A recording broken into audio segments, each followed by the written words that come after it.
Yo, what's going on, YouTube, and welcome back to Goal Line Hockey. It's your boy, Kevin Forte, and we are taking a look at a blockbuster massive trade. I'm not just saying that. This is a huge trade with huge implications on both teams.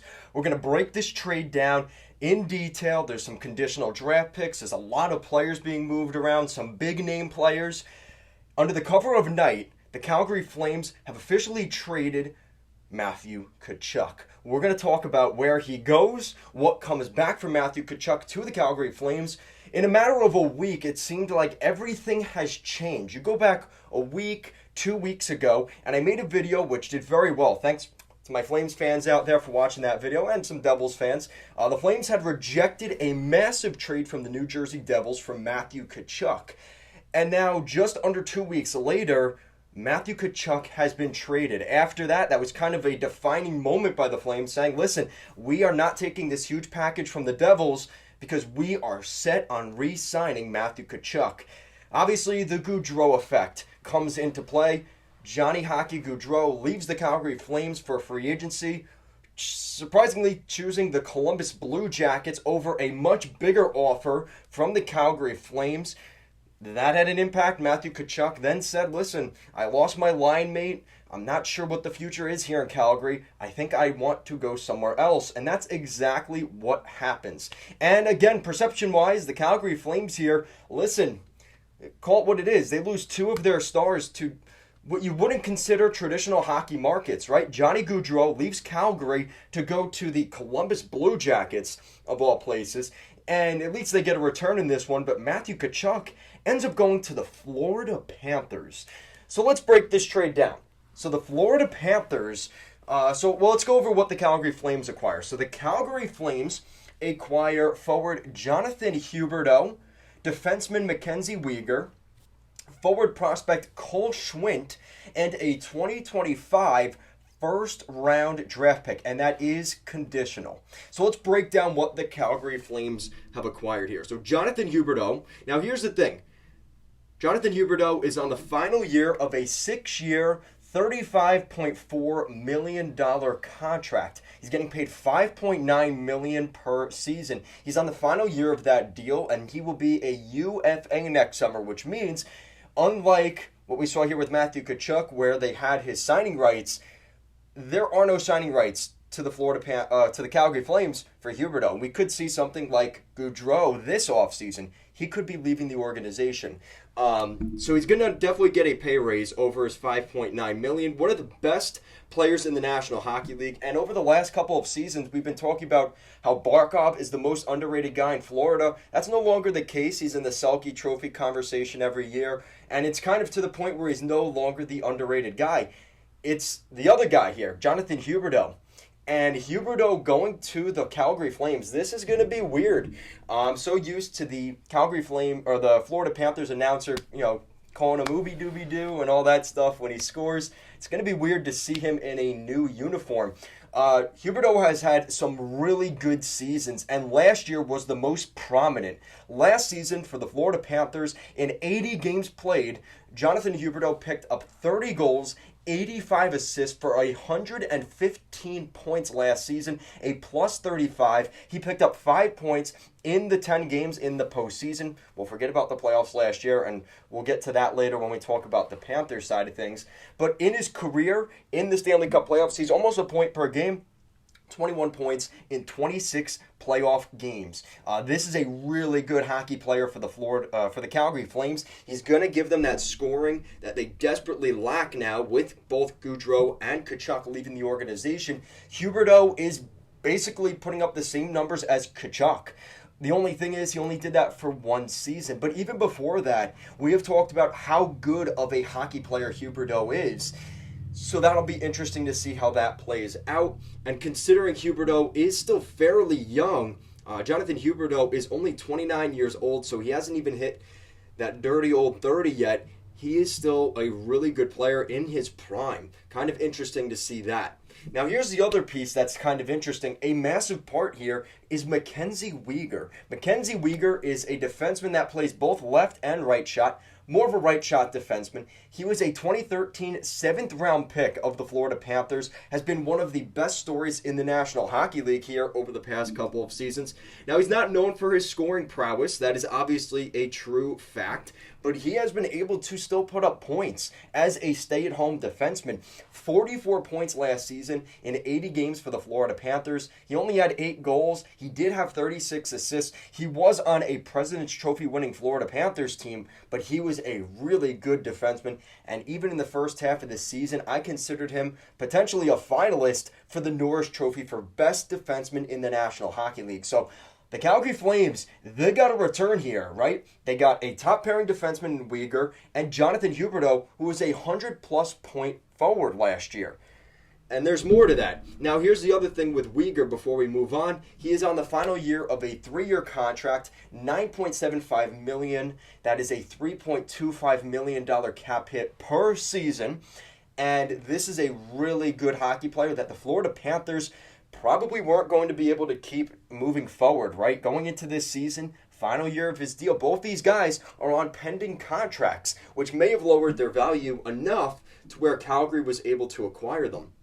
They also pick up Calgary Flame forward, Florida Panthers prospect, Cole Schwinn. He was a 2019 third-round draft pick, spent a little bit of last season with the Florida Panthers, but spent a majority of this season in the American Hockey League with the Springfield Thunderbirds, who were a very good hockey team last year in the AHL, one of the best in the American Hockey League. So he's coming over as well. So they pick up forward depth, a 100-plus point forward, a top-pairing defenseman in Weegar. He's probably going to play alongside Nikita Zadorov, kind of as the replacement to Goodbranson, who leaves for the Blue Jackets. And they also get more. They also acquire a conditional 2025, which is about 10 centuries from now, a first-round draft pick from the Florida Panthers.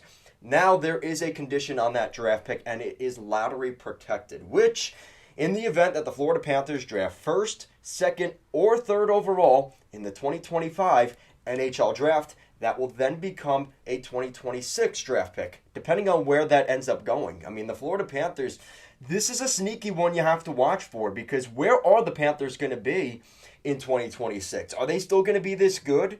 Is Spencer Knight going to still be there? Is some of their top players going to still be at their top level? I mean, this is something that could be very interesting, depending on how things work out for the Panthers in a couple years. You got to be careful when you trade draft picks even a year away, right? You know, some teams you worry about, they traded their first round pick at this year's trade deadline for next year's NHL draft. You worry where that pick could end up going. There's no protection in 2026 for the Panthers. And we've seen already, right? The Blue Jackets have gotten Chicago's first-round picks the last 2 years. Those were both top 10 draft picks. We saw the Colorado Avalanche get the number 3 overall pick from the Ottawa Senators a couple years ago, which ended up becoming Bowen Byram in the Matt Duchene trade. And we also saw the San Jose Sharks give up a top-end draft pick, which ended up becoming the Ottawa Senators gave up a top-round draft pick, which ended up becoming William Eklund, right? Or it's the other way around. Wherever that is, you guys understand what I'm saying. There is some concern when you start giving up draft picks, specifically in the first round, years away. So we'll see how that works out. Now, here's the thing for the Flames, before we move on to the Panther side of things.